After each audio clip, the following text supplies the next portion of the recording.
Yogeshwari, and I'm doing my post graduation from the Department of Prosthodontics. So, today we are going to discuss a very important topic, that is impression materials in prosthodontics. So, this topic is really very important. We all have heard that first impressions are the last impressions. And in prosto, I would say your impression is something that your patient satisfaction, his prosthesis, his everything would depend on. So you really need to make that well. So before that, you have to know what materials you're using and how you need to use them. So today we will discuss this topic in full details.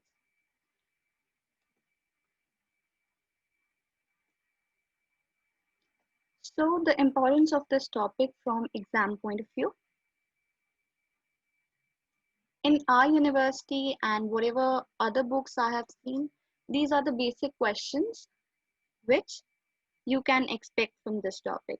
So it would be define impression, classify impression materials, write in detail about addition, condensation silicones, impression compounds, hydrocolloid impression materials, and short notes on zinc oxide, eugenol paste, alginate, PVS, and this basically would cover almost the whole of your chapter from Phillips. So you really need to know this chapter well. So we would be discussing this topic in the following headings. So let's start. So firstly, we have to know what an impression is. So impression is a negative likeness or a copy in reverse of the surface of an object, an imprint of the teeth and adjacent structures for use.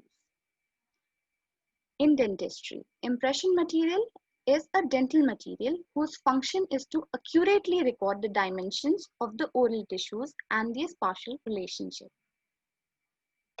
So, how do we classify an impression material? So this classification is from Phillips.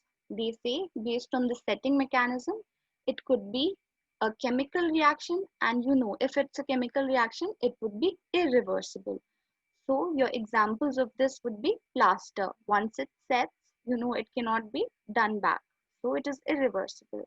Then your zinc oxide eugenol paste, alginate, polyether, polysulfides, condensation, addition silicones. Then the other thing is your thermally induced physical reactions. So obviously this is like heat dependent. If you heat it, it will change its state. If back, then it can convert back. So this would be your reversible. So these can be impression compound, agar, etc. Then the second classification is based on the mechanical characteristics. So it can be inelastic or rigid, like your plaster, ZOA impression compound, and otherwise it could be elastic, like your alginate, polyether, polysulfides, and so on. So inelastic means it can break, right? It is rigid.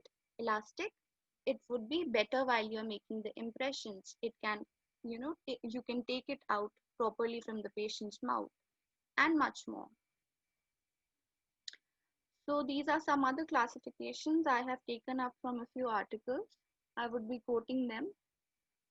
So according to the use in dentistry, they say if you have to make an impression of the dentulous mouth, you would use alginate, agar, non-aqueous elastomers.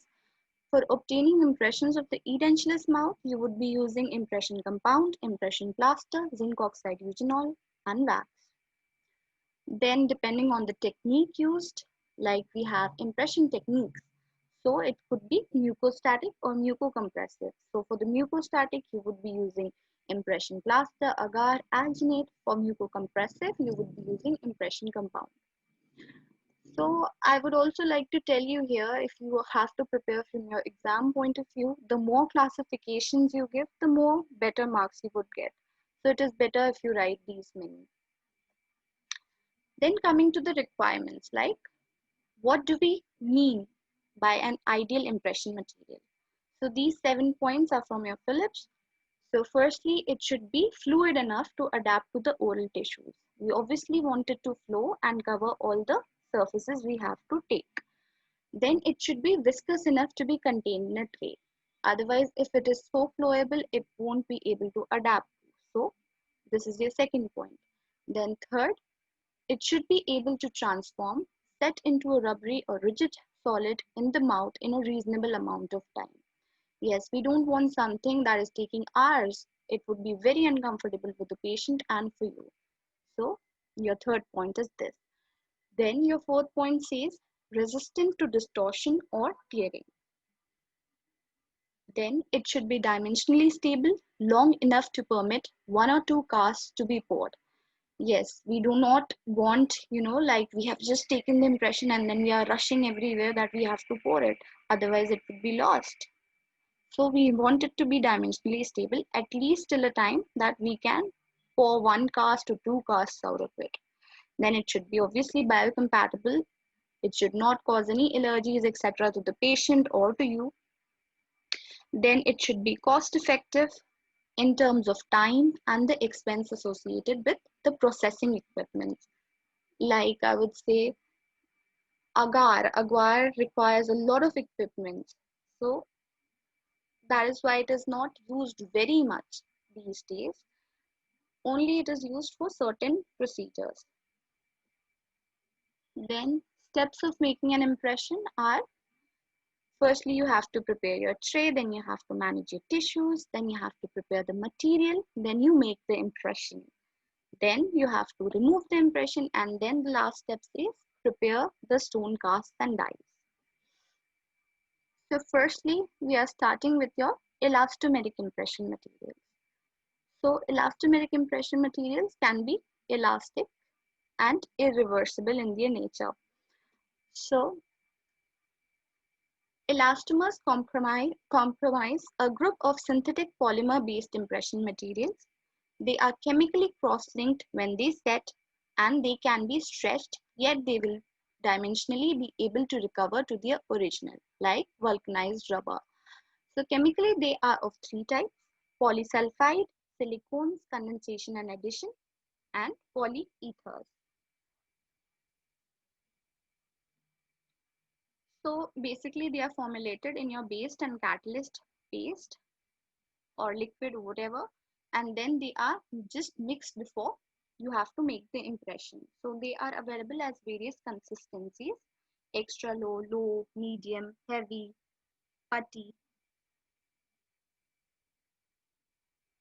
Extra low and the putty forms are available only for your condensation and addition silicones. Your polysulfide is provided only in the light body and heavy body consistencies. So you can remember that. Then coming to your polysulfide. So these are the trade names they would be available to you as. Then coming to your composition. So it would have your base paste and catalyst paste. So your base paste has polysulfide polymers, filler particles, plasticizers, and sulfur.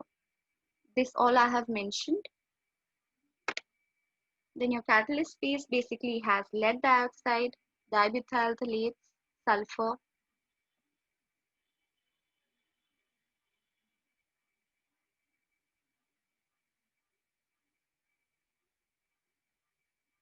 So what happens here basically is each paste is supplied in a dispensing tube with appropriate sized bore diameters at the tip.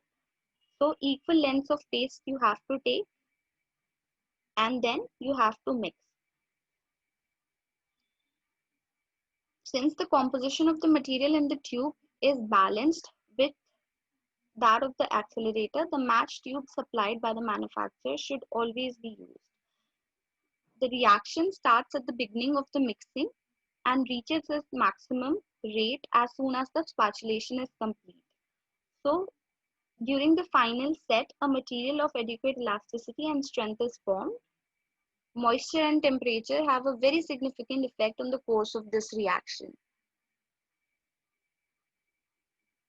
So they say that the oxidizing agent, your lead dioxide, initiates the polymerization and so on.